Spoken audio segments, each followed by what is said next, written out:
Well, good evening. So glad you're here. And I was just asking a couple of the ladies, what are you expecting from this? And the answer was, I have no idea. So how many of you, I'm assuming because you're here to learn about church history that you like history. History is fascinating. I talk with people, I've taught history in high school, both U.S. history and world history. And I'll ask the students as we start, they have to take the class. You know, how many of you really don't like history? And they'll raise their hand. And I always start out with, history is fascinating. History teachers are boring. You have to work at making history boring because history is innately fascinating subject. It's better than fiction. So there are so many points to look at. And as Tim said, hey, why don't you come and teach on church history? Kind of pick the 10 greatest moments or movements in church history and kind of wrap it around that. I had a church history podcast that I started in 2016, got up to about 150 episodes, and then the beginning of the 19th century and just couldn't carry on anymore with that. It was fairly popular and about 47,000 subscribers at the high point. And just have met so many people over the years. It's interesting. They'll hear my voice. They couldn't, it was a podcast audio. There was no video to it.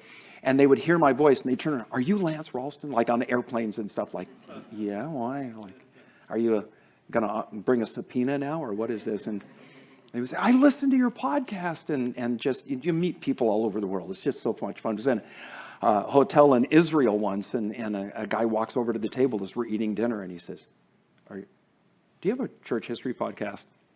Yeah, in Israel of all places, man. So I love this subject, and I hope you will learn. We're going to cover a lot of material. Don't expect to remember everything. If you remember a third, you will have done well. My goal is to set events that you may have heard about in the past in a chronological order or a place in history that go, oh, that's where that fits in. And you can help understand a little bit better what we believe today, why we believe what we believe today. It's because of the development of church history. In sessions 1 and 2, as Pastor Tim said, we're going to be taking a look at 10 events that shaped Christianity. In session 3, we're going to focus on the development of an American Christianity. You have sheets, a place to take notes if you choose to do so. It's going to have a very rudimentary PowerPoint that's going to be going along with this. To get through the material, I have to ask you to, if you have a question or a comment that you'd like to make, can you please just jot it down and we'll save it to the end. If we take questions during the material, there's a chance we won't get through the session. So, and by the way, I'm going to stick very close to my notes because if I don't, there's so much of this I want to launch on. And I can't. If I do, we're not going to get through the material. And I really do want to get through the material in the time that's allotted to us. All right. So in our first session here, these 4 subjects, the conversion of Paul and the Jerusalem Council. We're going to be taking a look at Constantine and the Council of Nicaea. We're going to be taking a look at this guy, Augustine of Hippo. And then we're going to take a look at this issue because it isn't just 10 events. It's also 10 moments or movements in Christianity. The debate that happened in the church over who and what is Jesus. It turns out what we believe today was a process that went on where theologians, church leaders dealt with the question of what do we mean when we talk about Jesus? We're a couple 300 years into church history, and there's this debate that the whole church is involved in is who is Jesus? How do we understand him? This is a subject we take for granted today. We all believe that he's both God and man. Amen? Well, but we need to understand the crisis that was in the church while they tried to hammer out exactly the right words to describe that. It turns out pretty interesting period of history. A lot of the time, what we're taking a look at, we're going to be spending a lot of time in the first 400 years of church history. And the reason why is because most of what happens over the next 1,600 years has its roots in that first 400 years. So let's begin. Here we are, the conversion of Paul and the Jerusalem Council. By the first century, Judaism had infiltrated much of the Roman Empire, and had a small number of converts among the Gentiles in many cities around the Roman Empire. But these God-fearers, or God-reverers, as they were called, were a tiny number considering how long Judaism had existed. And the reason why is because the Jews had never really embarked on a campaign to spread their faith. Gentile converts to Judaism were almost accidental and accommodated in the synagogue reluctantly. And yet within a century of the resurrection of Jesus Christ, Christianity had spread across the entire Roman Empire. The miraculous growth of the Christian faith is a testimony to its miraculous origin. Well, the first generation leaders of the church, we know as apostles, stayed in Jerusalem to tend to the needs of the church. Younger leaders that were being raised up, won to faith in Christ, discipled. These younger leaders moved to Samaria and Syria, where they founded new communities of believers. Churches sprang up in Damascus, Antioch, Egypt, and other locales. These new communities, while still primarily Jewish in composition, were made up of Jews more acclimated to the Greco-Roman culture of the Mediterranean world than those in Jerusalem, for obvious reasons, right? There's more Gentiles around them. The Gentiles aren't living among them, they are living among the Gentiles. And so they're more accommodated to the wider Greco-Roman culture of the Roman Empire. When word reached the mother church in Jerusalem that new fellowships were springing up in other places, the apostles sent delegates from the Jerusalem church to those new communities. Let's check in on them, see, what do you believe and who led you to faith in Christ? And sometimes it would be the apostles themselves that would go out and visit these new churches. And so a connection was established between headquarters, if you will, in Jerusalem and all of these other communities. And one of the early representatives that went out from the church in Jerusalem to these other communities was, can anybody think of the name? Book of Acts. Barnabas. Actually, his name was Joseph. His nickname was Barnabas. It means son of encouragement. He visited the church in the Syrian capital of Antioch, which turns out to be the third largest city of the Roman Empire of that time. Had a population of about 500,000 people. The church in Antioch was something new. It was a mixture of Jewish and Gentile believers, because up to this point, most Christians were Jews. Jews would leave Jerusalem. They would go to other communities and they would go to the synagogue. Hey, you guys, we got to tell you about what happened in Jerusalem. There was the Messiah came. And they would share with their fellow Jews. Antioch was different. Antioch was thoroughly Gentile. And the Jews in Antioch were much more open to the Gentile world. And as they come to faith in Christ, they share their faith with Gentiles, and Gentiles start coming in large numbers into the church and being saved. This mixture of Jewish and Gentile believers then presented something new to the church, to the body of Christ, as they begin to realize this thing that we have isn't just a Jewish thing. It has an appeal to Gentiles as well. The readiness of Jewish believers at Antioch to welcome Gentiles into their fold shifted the focus of missionary activity from Jerusalem to Antioch. And it was at Antioch that one man rose to leadership who would, next to Jesus, have the greatest impact on Christianity. And that, of course, is Saul of Tarsus, who's later known as Paul. So, Paul's hometown was Tarsus in south-central Turkey, about 20 miles from the Mediterranean Sea. Now, Tarsus was a center of Greco-Roman culture. Those born there were counted as Roman citizens.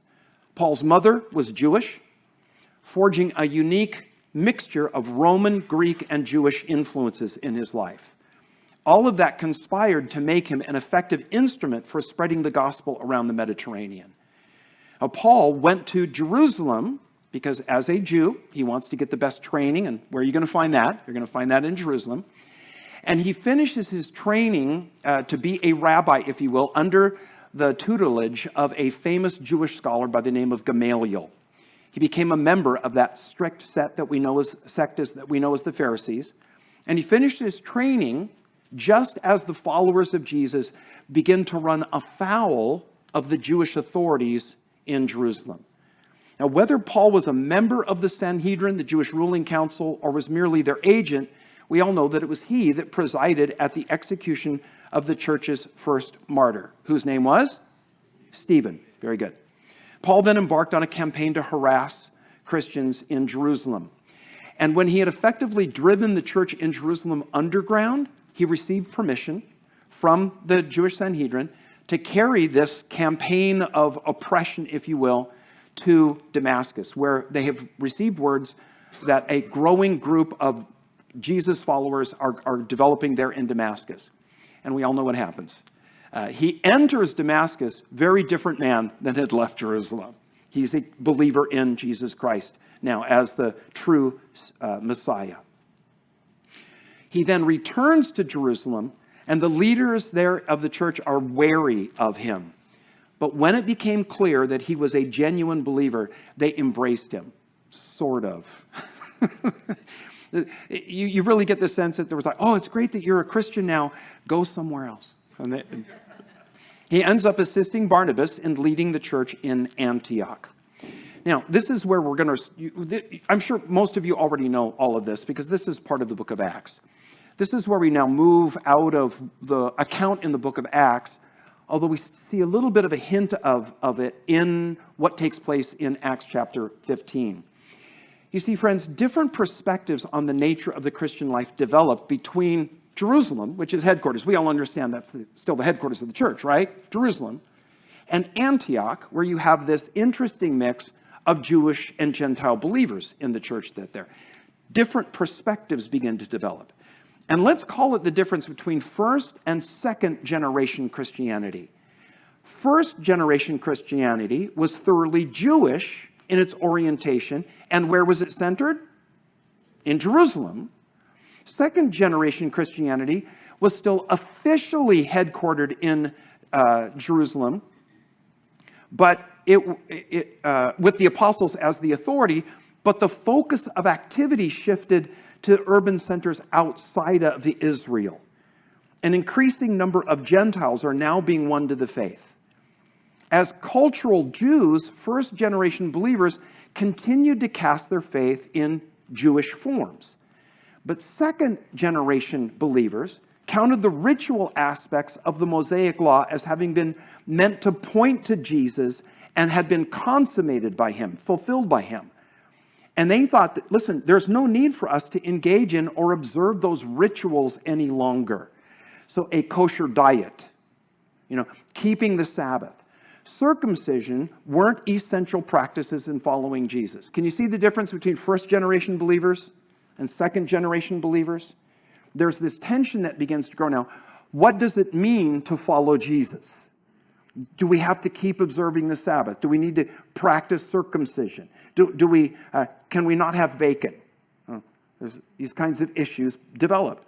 What made things messy was that there was a period of tension as first-generation Christians contended with second-generation Christians over the expected lifestyle of Jesus' followers. Acts chapter 15 sees the leadership of the Jerusalem church deciding the matter in whose favor? First generation or second generation? The second generation, right? What do they say? No, you don't have to keep the Mosaic law. Here's what you need to do. And you believe in Jesus, be baptized. But what?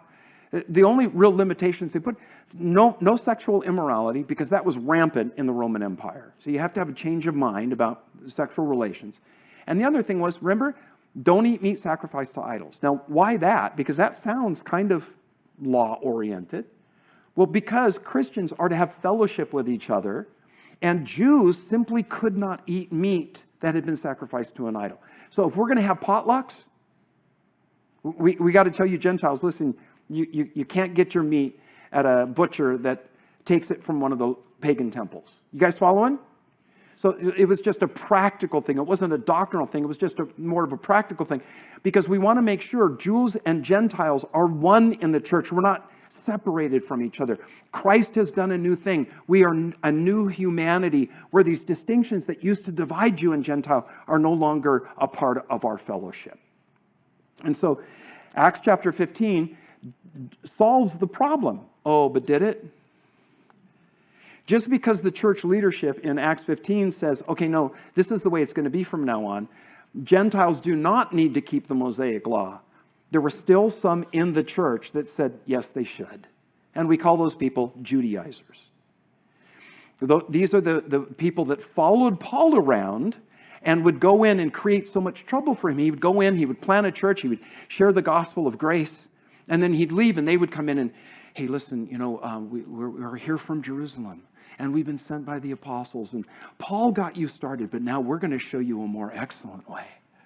You need to get circumcised. That was the big thing that Paul reacted to. And of course, then, this is a problem in the church, is you have this controversy now. And this is why Paul writes Galatians and, to a certain extent, Romans to deal with this issue. So listen, here's the point.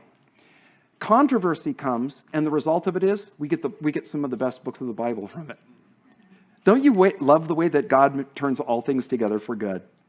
So there's this problem that rises, and it ends up sparking Paul to write these books that have helped us immensely to really understand what the gospel of grace is all about. But may I say, the problem with legalism didn't end, did it? I mean, we still see problems with it today. And one of the ways that we deal with it is through these books of the Bible that help us to understand the nature of salvation. Let's jump ahead now to the second. There we go.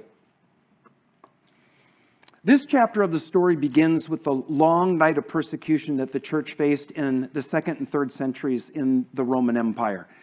When Christianity was regarded by the Romans as a sect of Judaism, they left it alone. But when Judaism distanced itself from Christians, Rome came down hard on the church.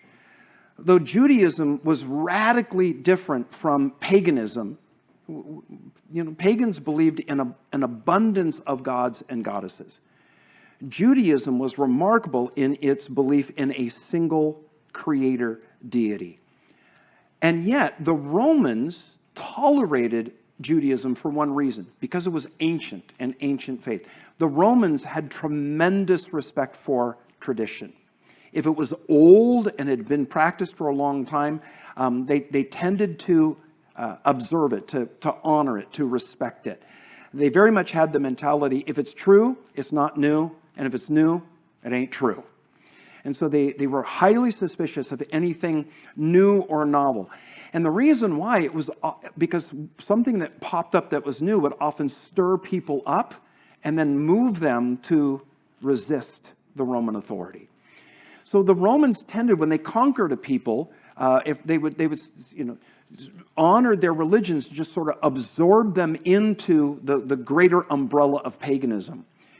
When they conquered the Jews, it was different, because now the Jews believe very differently from the rest of the world. They believe in one almighty, all-powerful, creator, eternal God. And it was very much opposite to everything else that was believed in the pagan world. And there was a debate in Rome, what do we do with these people? Because their religion is so radically different from our religion. And they accepted Judaism, grandfathered it in for one reason, because it was so old, because it was ancient.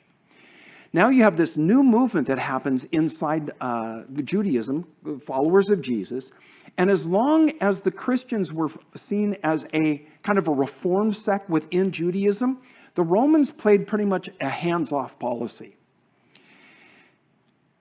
When the Romans laid siege to the city of Jerusalem in 70 AD, the story says that the Christians in Jerusalem had been warned before the Romans arrived that they were coming, that they would lay siege to this city, and they were warned in a vision to flee the city, and they did.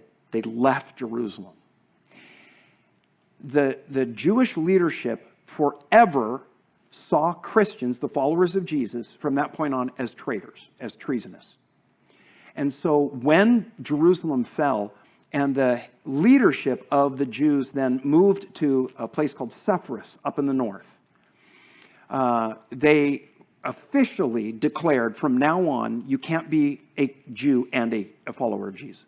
And they distanced them, so they excised, if you will, the followers of Jesus. They said, we're no longer going to just allow these people to be called part of our group. The Romans then, that's when they began looking with great suspicion at Christians, because it's a new religion. It's a novel religion. And the officials began then that's when pressure started being applied to the Christians. The persecution of the 2nd and 3rd centuries was rarely empire-wide.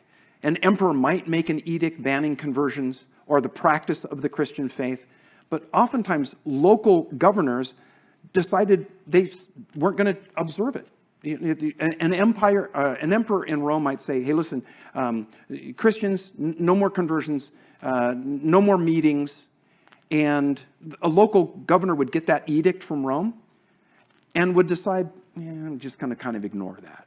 And the reason why was because oftentimes, guess what? He was married to a Christian. Or he had Christians serving in his administration. And so he would quietly just set that one aside. Other times, you would have an emperor whose attitude towards Christians would be, I don't really care. But you'd have a local governor who, for whatever reason, would be hostile towards Christians and would employ kind of a regional persecution of Christians. So for the first 200, 300 years, there was rarely an empire-wide persecution of Christians. How many martyrs were there in this period of persecution that we think of as the Roman Empire? There's no sure way to know how many were put to death during the first 3 centuries.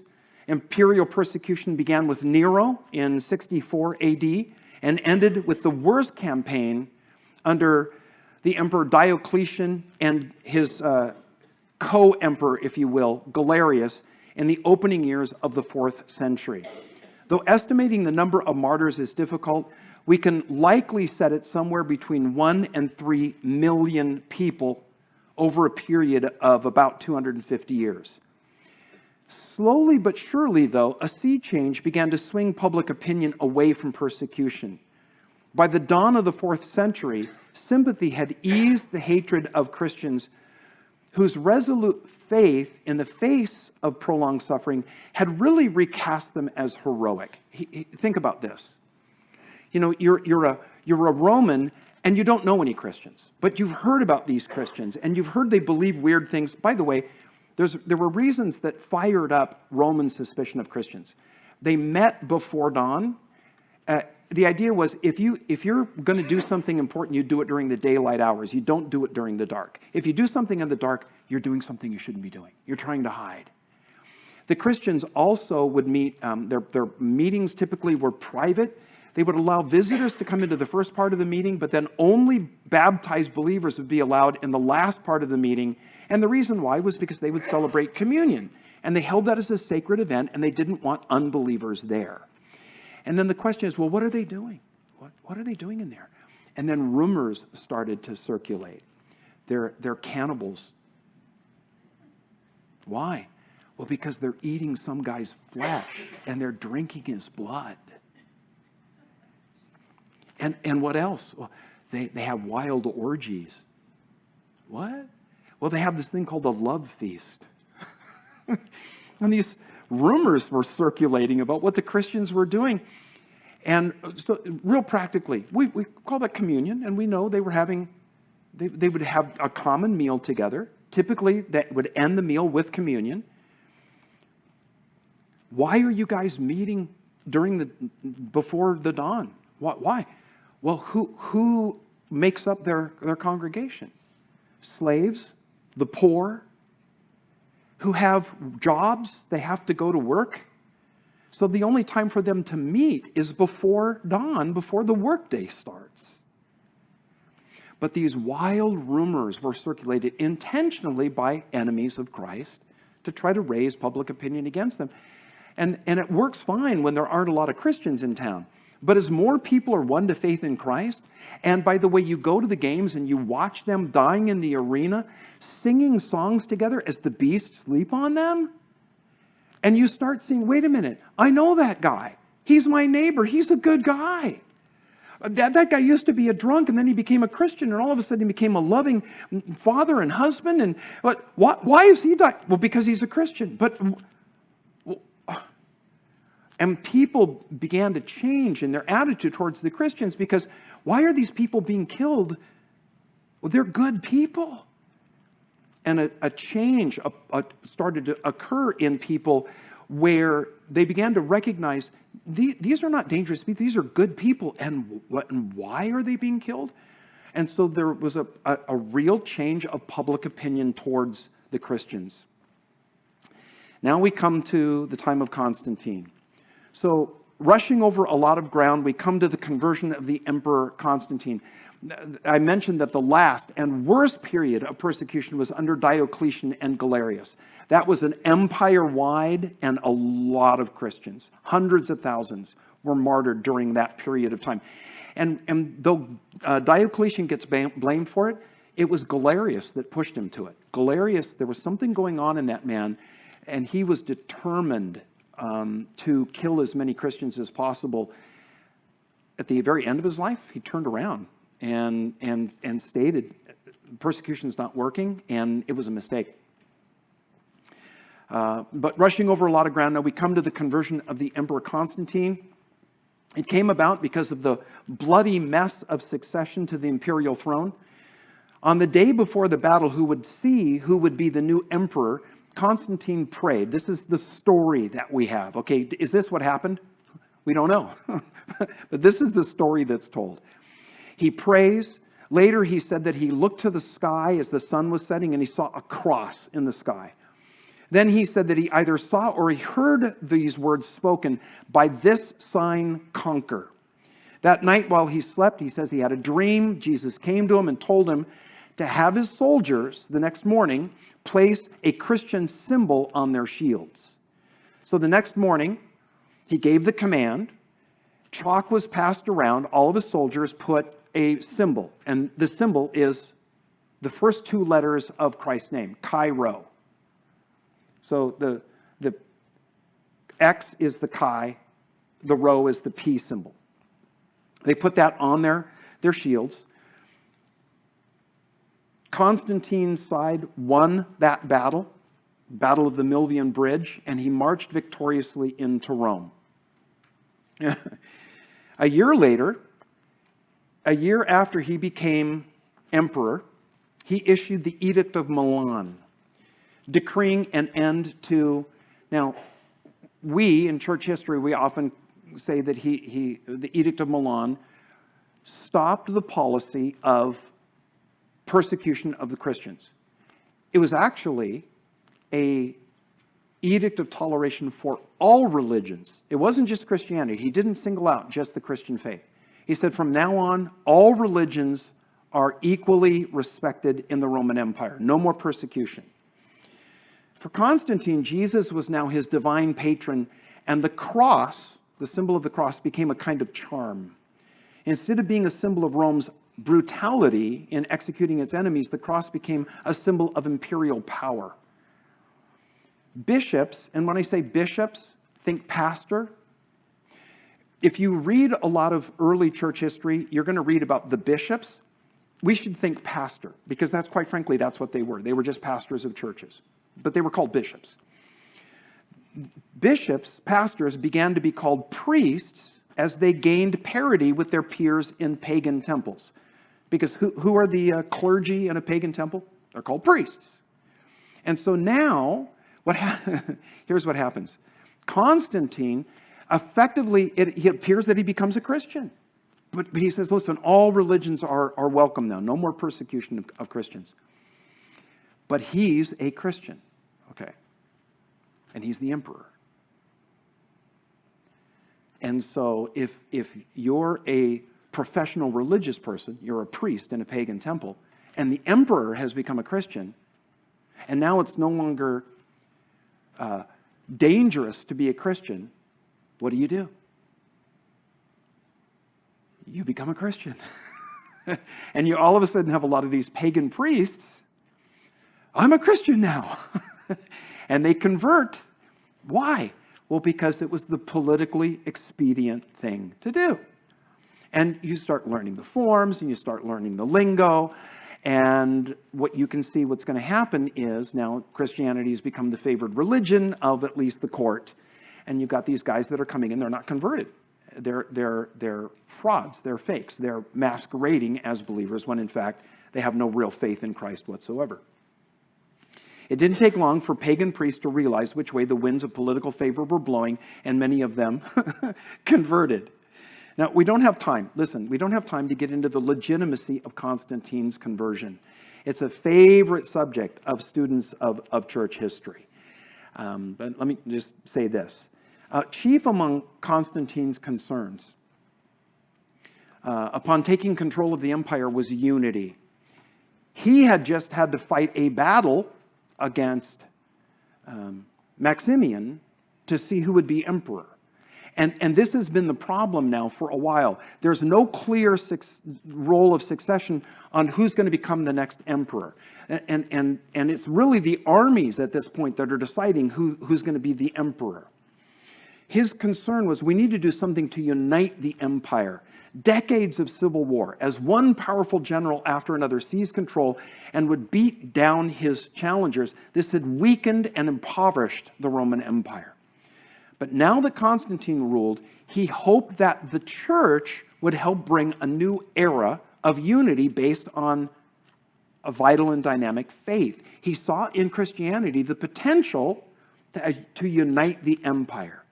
It didn't take long before he realized the very thing that he hoped would bring unity was itself fractured. When the church was battered and beaten by persecution, everyone was forced to be one. We can understand that, right? Imagine we got all these churches in Fremont, different denominations, different groups, and some of the churches are friendly and they honor and respect each other, and others there's bickering and fighting going on between them. And imagine what happens if the wider culture begins to persecute Christians of every stripe. What does that do to us? Don't we kind of stop our arguing and our some of the petty differences that we have, and we say, hey, listen. The threat from out there is much greater than the silly things that we've been fighting over. You follow? Okay. That's the Roman Empire. We've got they're persecuting Christians, and we don't really have a lot of different groups. We're one. But there were some differences that different pastors had over understanding like the nature of Jesus or how we ought to conduct church services and do this or do that. The pressure's off now. And the breaks start to happen. Those things start to emerge. Chief among these at first was something called the Donatist controversy. And let me explain this just real quickly. During the time of persecution, there were some pastors that had recanted. Pastors. It's understandable individual Christians would the Roman officials would arrest them and say, hey, listen, renounce Christ. Burn a pinch of incense to Caesar as God. Just say the formula, and we'll give you a libellus and you'll be fine. A little scroll that shows your loyalty to the empire. And if you have that, you can buy and sell in the market. But if you don't, you can't. And so Christians would, I don't really want, okay, Caesar is Lord. And then they, of course, the rest of the Christians that have remained faithful would shun them. Well, now you got some pastors that they're being arrested and they're being pressed and they're burning a pinch of incense to Caesar. And they're surviving. Others in their church, some of their own church members, taken off to be torn to pieces by the wild beasts. Now, Constantine comes, Edict of Milan is passed, and all of a sudden you have all of these Christians and some pastors that had lapsed. It was called lapsing when you renounce Christ. Now they want their jobs back. You got Christians that had lapsed and they're coming to, can I come back to church? And there was this huge controversy. Do we let them back in? Okay. How many of you would let them back in? Raise your hand. How many of you would not let them back in? Raise your hand. Oh, come on. A bunch of you are not even voting. Come on. Seriously, everybody's got to take a stand here, okay? You got to take a stand. Who would let lapsed believers back in? Raise your hand. Okay. Who would not let lapsed believers back in? Okay, all right. How about a pastor? How about a lapsed pastor? No way. I want you guys to feel the tension here.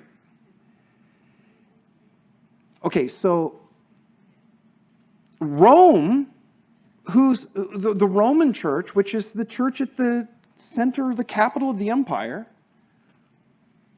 they've kind of moved into the place of being influential because it's the capital of the empire. Their position is, listen, we'll do it on a case-by-case basis, but you know what? Even pastors, if a pastor is repentant, we can let him back in. The churches of North Africa, led by a bishop by the name of Donatus, they say, no way. Regular church members maybe will interview case-by-case basis. Pastors, nope, they're done. But the larger question was, well, hold on. What about Christians who were baptized by a pastor that lapsed? Does their baptism still count? Because he lapsed. Because these Christians think of baptism as it's the initiation right into the faith. You guys staying with me? You get it? You get the tension? Do they need to be rebaptized? Because that baptism doesn't count. And the Donatists would say yes, and the Roman church and all the churches that they influenced said, come on.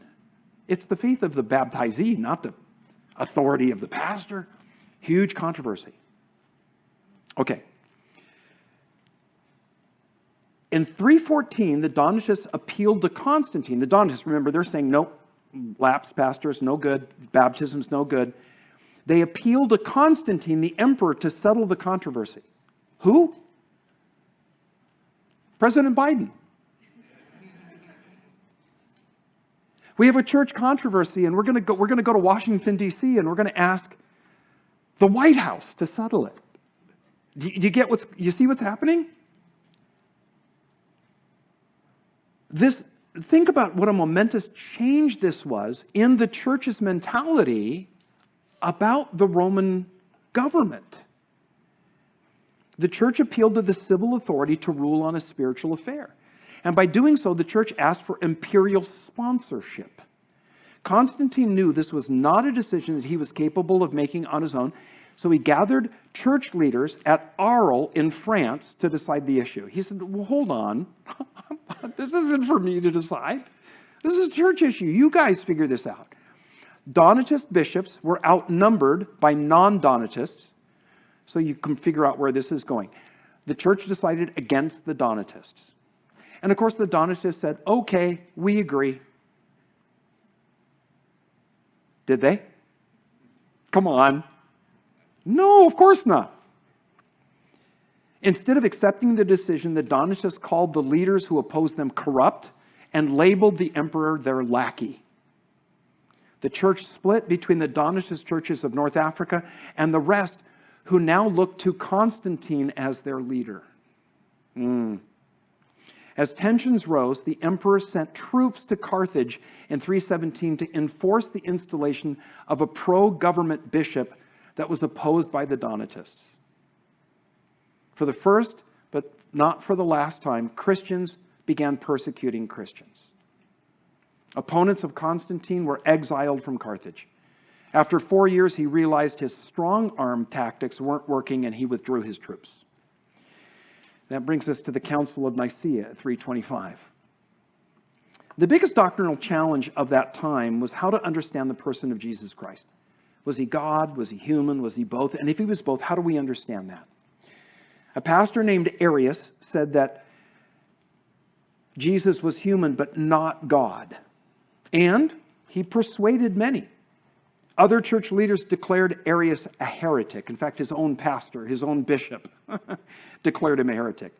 Battle lines were drawn between Arius' supporters and his opponents. Now, remember, Constantine had hoped that the church would bring unity to the empire. And here's this huge controversy that's splitting the church. And so he realized he had to act. In 325, he called all church leaders to attend a special meeting at the nearby city of Nicaea, just not far from Constantinople. And he said, all expense paid.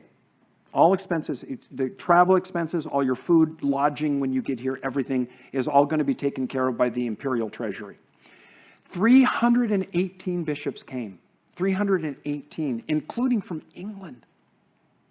From everywhere. The word went out everywhere. 318 bishops came representing the entire church. Many of those that attended this council still bore the scars of persecution. Think of that. These are the same guys that had been persecuted by the previous emperor, by Diocletian. When they met, they found a throne set for the emperor in the midst of the hall where they met. He was arrayed in jeweled robes, fitting an Eastern monarch. Constantine convened the council, exhorting the bishops to do their job and to deal with the schism. Won't go into the details. Arianism was declared heretical. The council affirmed both the deity and the humanity of Jesus as the Son of God. When the vote was taken, only 2 of the 318 bishops present refused to sign the creed that was hammered out there, where they hammered out the details of exactly what they believed about Jesus. Along with Arius, these 2 bishops were exiled. Constantine assumed that the Arian controversy had been dealt with, and so the church would settle down and help him unite the realm. To mark the dawn of a new and glorious day of cooperation between church and state, Constantine held a huge banquet before the bishops headed home. Really interesting little story from this banquet. Constantine got up at one point towards the end of the meal and thanked all of the bishops for coming and for doing the work that had to be done in dealing with Arianism. And then he went around and he said, listen, I'm sorry for the way that the empire has treated so many of you bearing the scars. He walked up to one bishop who had had his eye removed during the persecution, and he kissed the socket.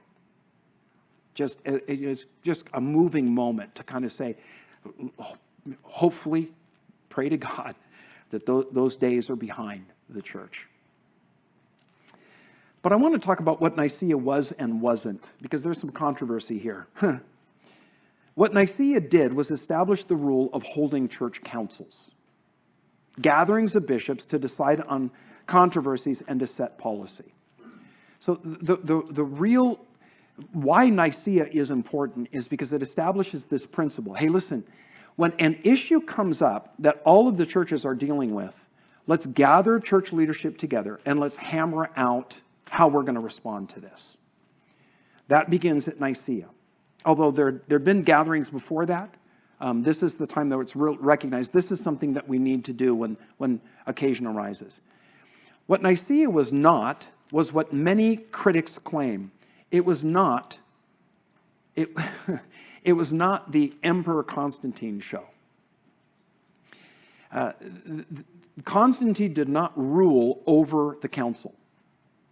Yes, he convened it. Yes, he started it.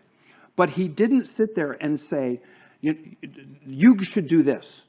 Yes, let's declare that Jesus is God. And he did not do that. He knew that was not his realm and not his expertise. He provided the place for them. He took care of their expenses, but he did not dictate policy to them. Constantine knew he was not a theologian and could not rule on such things. He did not decide what day the church should hold services. How many of you have heard that? Constantine set church services on Sunday. He did not do that. No, he did not. And he did not decide what books are going to go into the Bible. He did not do that.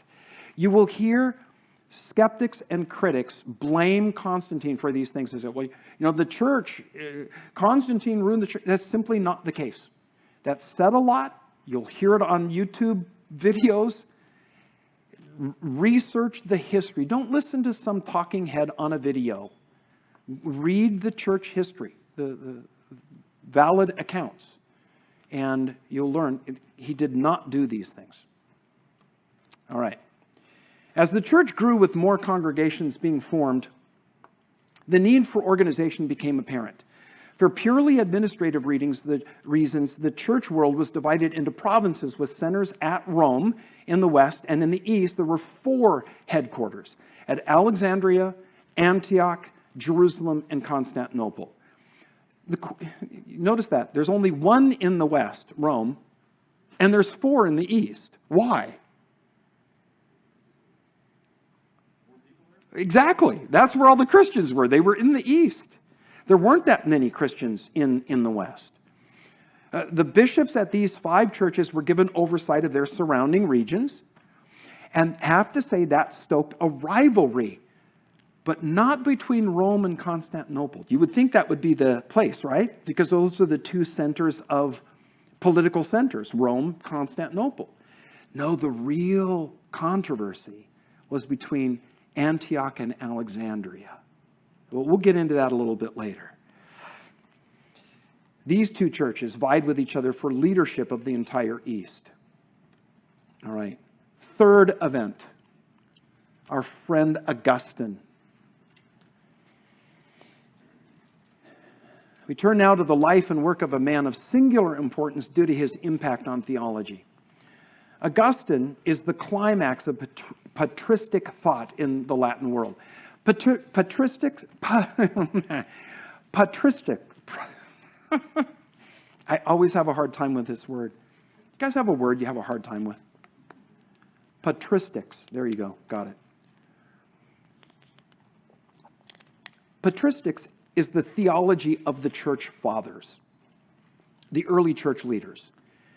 Augustine was the dominant influence on the medieval European church. So much so, Augustine is called the architect of the Middle Ages. Listen, if you know anything about, we think about the Middle Ages. We've all seen the movies, right? About the Middle Ages and the castles and everything in Europe. You think about that whole era, there was one dominating intellectual influence over that whole period of time in Europe, and that's Augustine. He continues to be a major influence among Roman Catholics for his theology of the church and among Protestants for his theology on salvation. Augustine was born in 354 in North Africa. His parents were determined that he would have the very best education. As a teen, Augustine made the pursuit of truth his chief ambition. So he's getting this great education. And as he's getting this education, he's hearing competing ideas. And he has this crisis that goes on. He goes, but wait a minute, these things can't be true at the same time. And so he really becomes devoted to I'm going to discover what's true. These things don't agree with each other. There's contradiction here. I'm determined to figure out what truth is.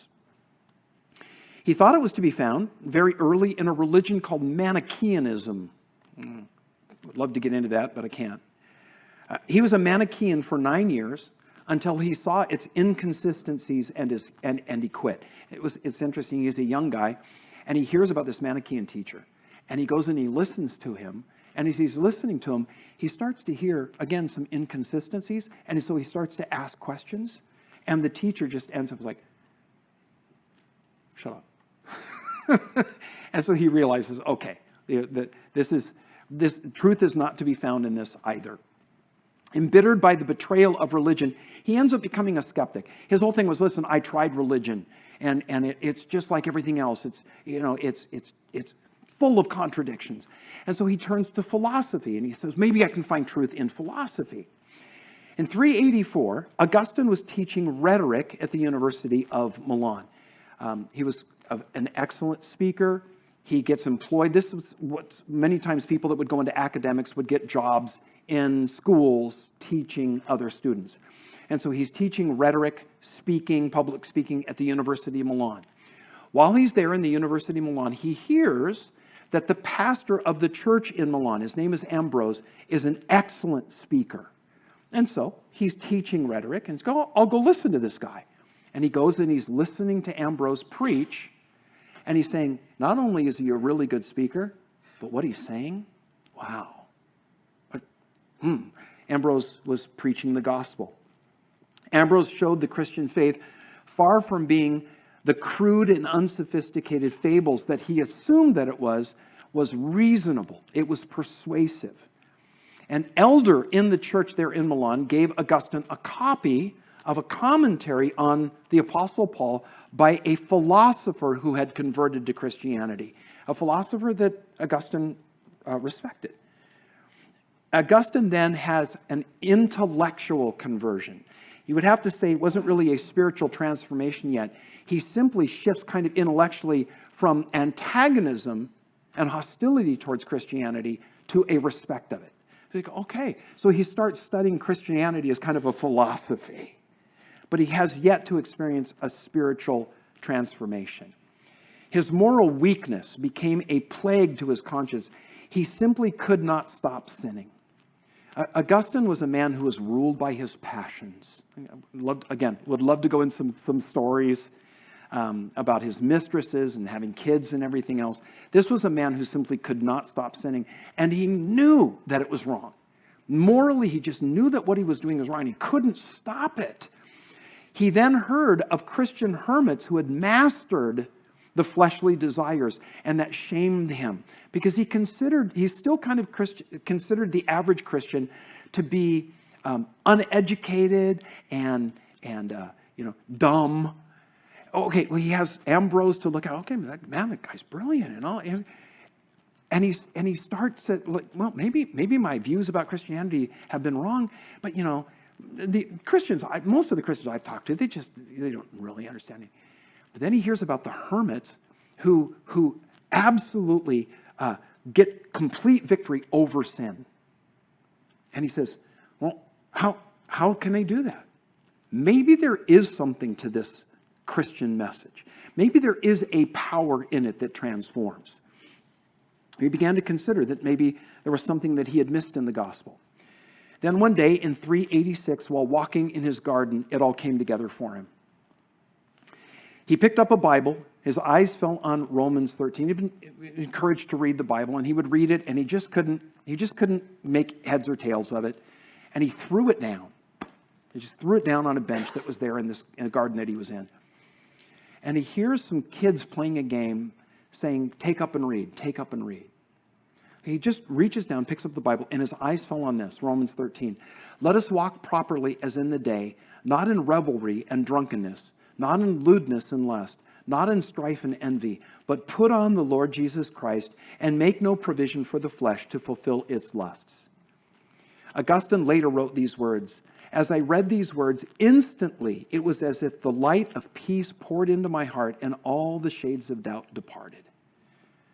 He was converted. Just God's word, just that powerful. Because he's in this personal crisis, how am I going to get victory over this? And he reads these words about your victories in Christ. And it was just that moment. Haven't we experienced that? Didn't we all experience that at some point? It all just came together. The following Easter, Augustine was baptized by Bishop Ambrose. He returned to North Africa where he formed a monastic community from which the famous Augustinian order and rule developed. While content to live out his life in the monastery that he started there, the North African church needed a leader with his gifts. In 391, the church at Hippo ordained him as their priest. 4 years later, he became bishop. He served in that capacity for the next 33 years. Now, he wrote 113 books and treatises, about 250 letters. Many of those letters were treatises in themselves. 500 sermons that we still have of his. His two most famous works are his Confessions, the Confessions of St. Augustine, and the City of God. Completed in 401, the Confessions of Augustine is an amazingly perceptive autobiography. Anyone here read the Confessions? Tim, have you read the Confessions? It is a... Modern scholars read it, and they're really quite stunned at how perceptive his analysis of himself is. The work that Augustine is most famous for, he labored on for 14 years. That's the City of God. And it is the climax of Latin apologetics, became the blueprint for the Middle Ages. It began as a response to the sack of Rome by the Goths in 410. It grew into a comprehensive philosophy of history, an eloquent apologetic for what would come to be known as the providential view of history. The idea that God is ordering the flow of history to an end. Augustine posits two cities. There's the world and there's the kingdom of God. And these two cities, these two realms, come about as the result of two loves, the love of self or the love of God. And many historians consider Augustine the most important and influential Christian thinker from the Apostle Paul to the time of the Reformers, some reformers, drew heavily from Augustine's work. Here's why I make Augustine noteworthy and worth listing in the top 10 events of church history. Different parts of Augustine's theology became the basis of both the Roman Catholic Church and the Reformers. The Roman Church loved Augustine's ecclesiology, his view of the church, how the church should be organized. Reformers like John Calvin and John Knox in Scotland loved him for his soteriology, his doctrine of salvation. It's funny because Roman Catholics do not like his doctrine of salvation, and Protestants do not like his doctrine of the church. But those two groups love those parts of Augustine's thinking. Can I give you my personal take on Augustine? Yeah? No? Yeah? Okay, I'm going to anyway, so whether you want it or not. I have real problems with Augustine. I do. I have real problems with him on both the church and the salvation side. There's no denying, there's no denying the impact that man had on structuring history and just in the way people thought right up to today. And I have real problems with a lot of how that's developed. And we can talk about that offline, but I would encourage you, if you get a chance, read Confessions, because it really is. It's a remarkable, or like Tim, read parts of it. It's a remarkably honest expression of his own personal struggle with what it means to be human and have a relationship with God. The way he writes and shares that struggle that he had, I think, is really good. All right, last session for tonight. Who or what is Jesus? Now listen, this is one of my favorite moments in church history.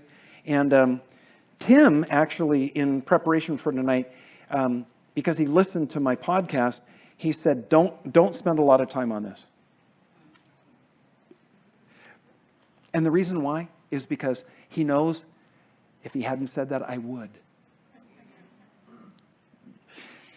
Today we accept the Orthodox view of the Trinity and the natures of Jesus as both God and man readily, and we don't realize it, how much agony the early church went through to labor over precisely how to put it into just the right words. Theology is the fine art of making distinctions. And nowhere is that more clear than in how theologians describe Christ. At the Council of Nicaea in 325 that we just looked at, it affirmed that Jesus is both God and man. But many left Nicaea discontented with the wording of the Nicene Creed. They felt that it was imprecise, that it failed to capture the full truth of who Jesus is. This lack of support for the Nicene Creed opened the door for many of the later controversies that tore the church. So the Council of Chalcedon, 125 years after the Council of Nicaea, tightened up the language, but it didn't fundamentally alter the creed that was established in 325 in Nicaea. The issue came to a head in the mid-5th century and ended tragically in a massive church split. Earlier, I mentioned the rivalry between Alexandria and Antioch. It was mostly political, hiding behind a theological mask. Both churches vied to provide the new pastor, the new bishop for Constantinople. Okay, help me out. We're getting towards the end here. I know maybe some of you are getting a little, you know how you get that little. So help me out now. What's the church in the West that's the central church in the West? Rome, right? What's the church in the East that is the central church, the big church? Constantinople, the Eastern capital, right? Y'all follow? Remember that the real capital of the empire shifted with Constantine to Constantinople. Rome is just a shadow of itself. The real center of the Roman Empire is in Constantinople. So Rome in the West, Constantinople in the East. The problem is the church in Constantinople, for some reason, just did not produce its own leaders. The leaders for the church in Constantinople were drafted from either Antioch in Syria or Alexandria in Egypt. And the reason why was because Antioch kept producing great preachers. Oh, they could preach. Alexandria, remember Alexandria, the library of Alexandria? That was the place that kept producing the best theologians. Okay, hold on, stay with me. If you have a choice between a great preacher or a great theologian, who are you going to pick for your church? Huh? There you go, yes. So what happens is Constantinople says, we need the best leader for our church. Somebody that'll really bring the crowds. Okay, Antioch, send us your pastor. So the guy Antioch knew the pastor, and he'd be there 2 years, and then he'd get called up. He'd go to Constantinople. Every once in a while, though, Alexandria, their pastor would get pulled. But 3 guys from Antioch, one after another, and then one from Alexandria. And now there's rivalry between which churches? Alexandria and Antioch, right? Because don't you want your pastor at the capital? Why? Because which city gets favored now? Your city that you came from. And so these churches were in a rivalry with each other. We come to this man by the name of Nestorius. He becomes the bishop of Antioch. He's a great preacher, and he is not a very nice man, though. He has no diplomatic skills. He's a great preacher, but let's just put it this way, there's no gray with Nestorius. Everything's very black and white. He goes to Constantinople. He gets called there. He becomes the pastor there, and he starts preaching about how the emperor and the empress are not very good Christians. And he starts alienating everybody in court. The leader of the church in Alexandria is a guy by the name of Cyril, and he's brilliant. Cyril of Alexandria is brilliant. And he is jealous of Nestorius because it's sort of this rivalry that just goes on. If you're in Alexandria or Antioch, you inherit this rivalry. And he's jealous of Nestorius, and word reaches him that Nestorius is making enemies in the court. And so he decides, okay, maybe we can get rid of him. They just so happen to also have a debate over what to call Mary. What should we call her? Now, Cyril says we should call her Theotokos, the mother of God. And Nestorius says, no, that's not appropriate. We should call her Christotokos, the mother of Christ. Nestorius says, if you call her Theotokos, if you call her the mother of God, it's going to give the idea that she might be divine, or that she's superhuman. And Cyril says, no, we don't need to worry about that. And what happens is the emperor Theodosius, he says, we need to have a council to solve this issue. So they meet at Ephesus in 431.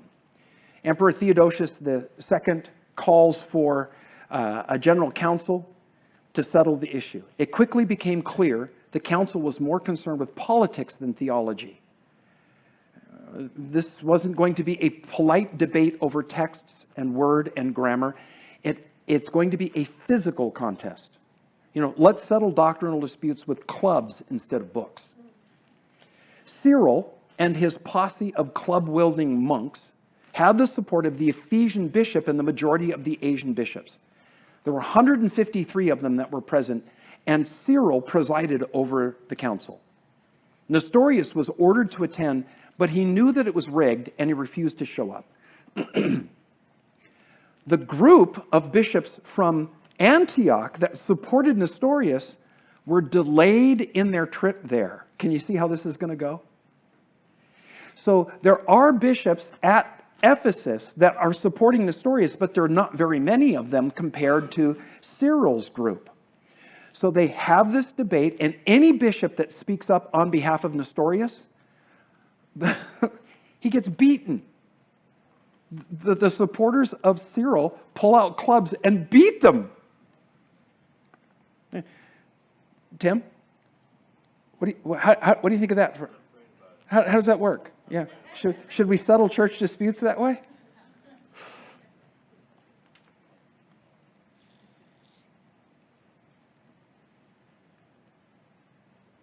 Nestorius was deposed and excommunicated. No surprise there. A few days after the council ended, those Syrian bishops finally arrived in Ephesus to find the council was over. So they decided to hold a rival council. And can you guess what they did? They deposed Cyril and the Ephesian bishop. But the finding of the council wasn't official until the emperor ruled. You remember, he's the one, Theodosius II, he's the one that had called the council.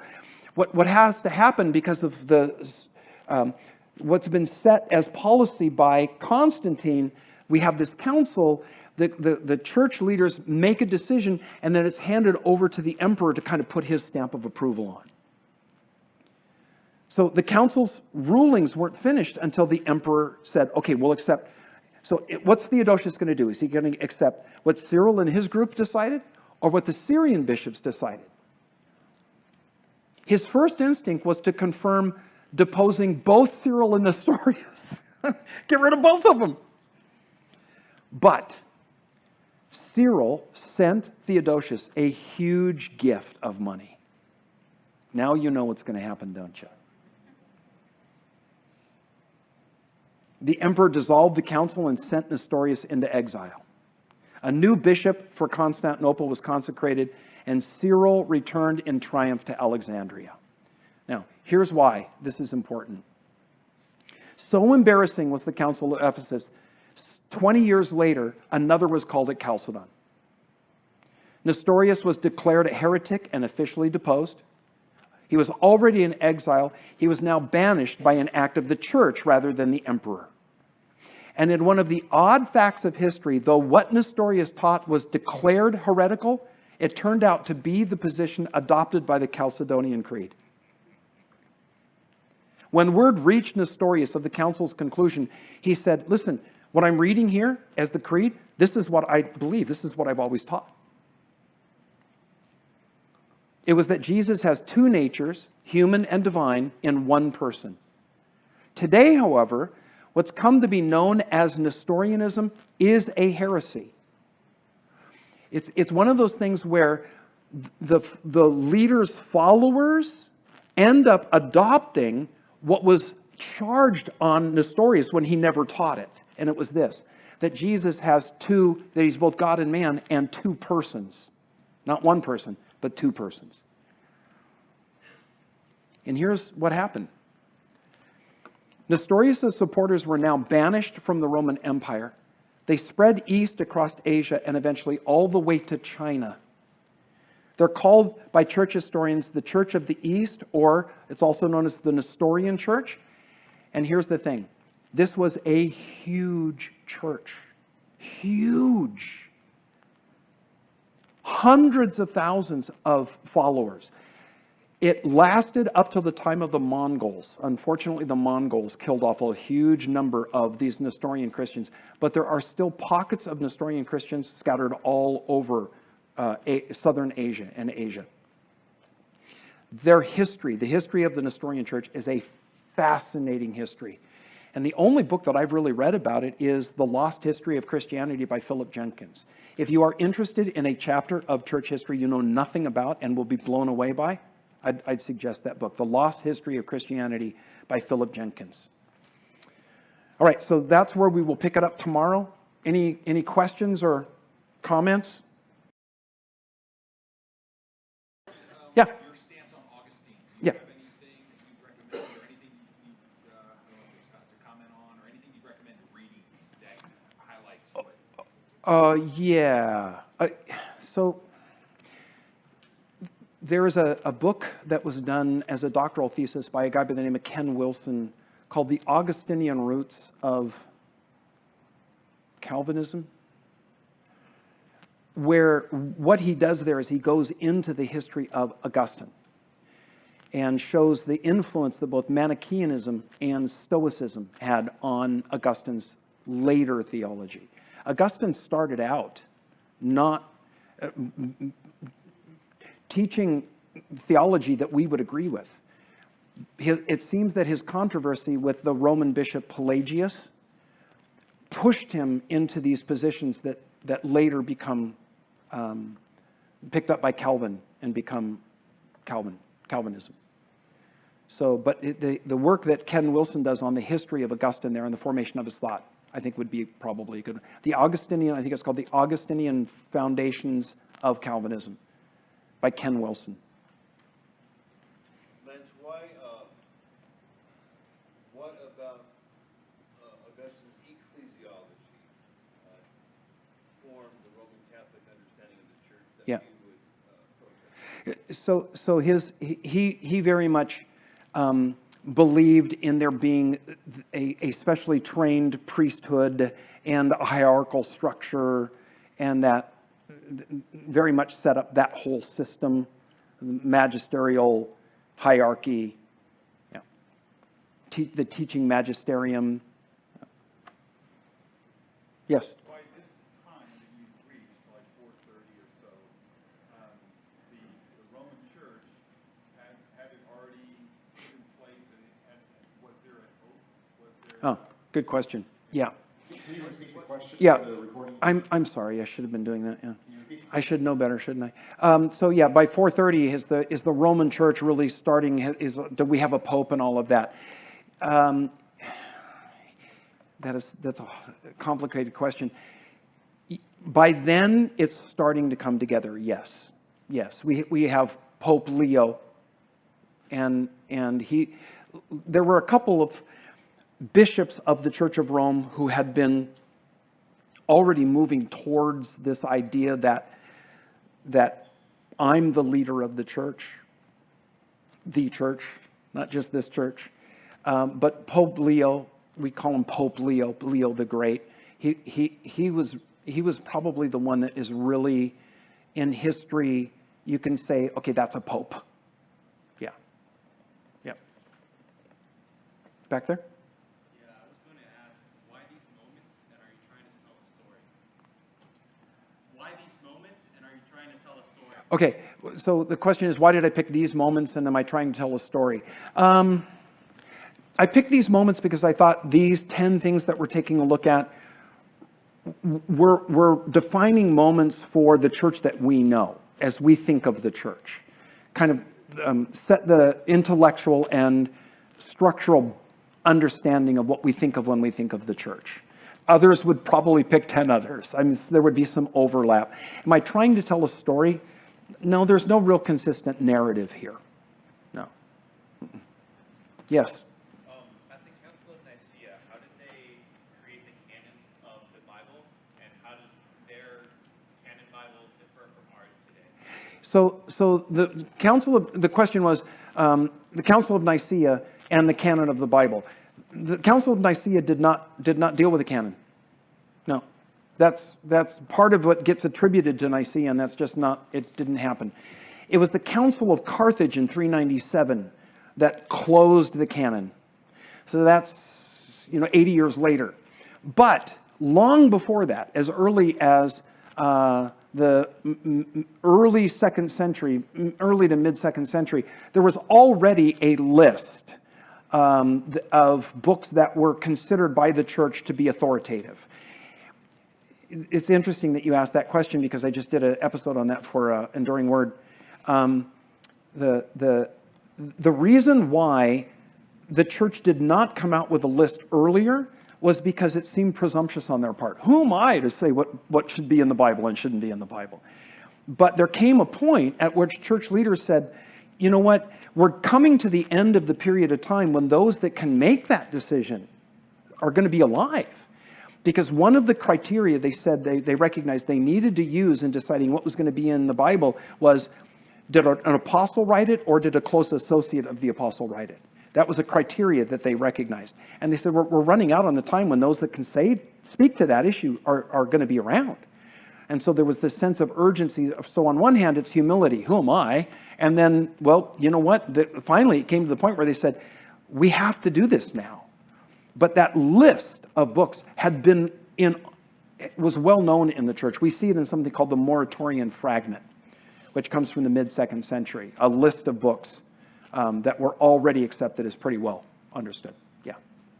You said 397 they do the Council of Carthage, but you said by some year there was already a list of books, and I missed the year. Yeah, you can look at it. It's called the Moratorian Canon, Muratorian canon or fragment. I think that's mid-2nd century. Yeah. One more, yes. I visited Rome a year ago, and if I remember right, in the Vatican Museum, I heard them say that Constantine's sister and mother actually turned to Christ before he did. Do you know anything about that? Okay, so Constantine's mother, Helena, right? Yeah, she was a believer, and so now that he's emperor, she goes to the Holy Land, she goes to Israel, and she goes around and where'd stuff happen? Oh, it happened over here, and so she would and then they would build a church there, and so Church of the Holy Sepulchre and all of those. Were those the places, or were those just the places that the souvenir sellers wanted to set up shop? We don't know. We don't know. So yes, she went and all over. You'll see a lot of these churches that are there today now because of her saying, okay, it was here, build a church. Okay, well, we'll see you tomorrow morning then. Okay, Tim.